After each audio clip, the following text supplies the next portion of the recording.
genocide that we see today is being committed not just by the Israeli state and the Israeli army.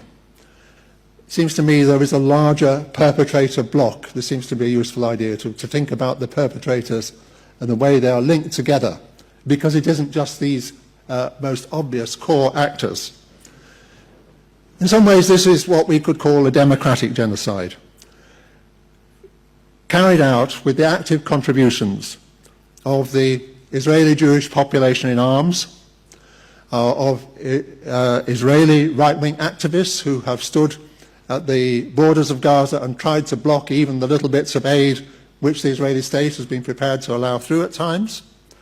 And it's a genocide which has been supported ideologically and practically by a very large segment of Israeli society, by the political opposition, by most of the media, and by the vast majority of public opinion. So in this sense, it is, I've called it a democratic genocide. Israel isn't by any means a perfect democracy, even for Jews, but nevertheless, I think you get what I mean there.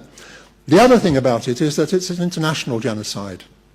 It's being carried out with the essential support of the United States, which of course now is in a direct partnership under Trump with Netanyahu to complete a genocide with the project of forcible removal of the whole population from the territory, although we don't know yet whether they will be able to achieve that or how. And this is an international genocide also in the sense that there has been the active support of most of the rest of the West. The state and civil society and media in most Western countries most of the time, including, of course, particularly in the United Kingdom. I'll come back to this in a moment. But I also want to talk about the consequences of Gaza. I gave the title for this talk of the genocide which changed the world. And I did that because studying genocides in general and more comparatively, I'm very well aware that unfortunately many genocides, if you think of in places like Myanmar or Sudan or Ethiopia, these do not change the world.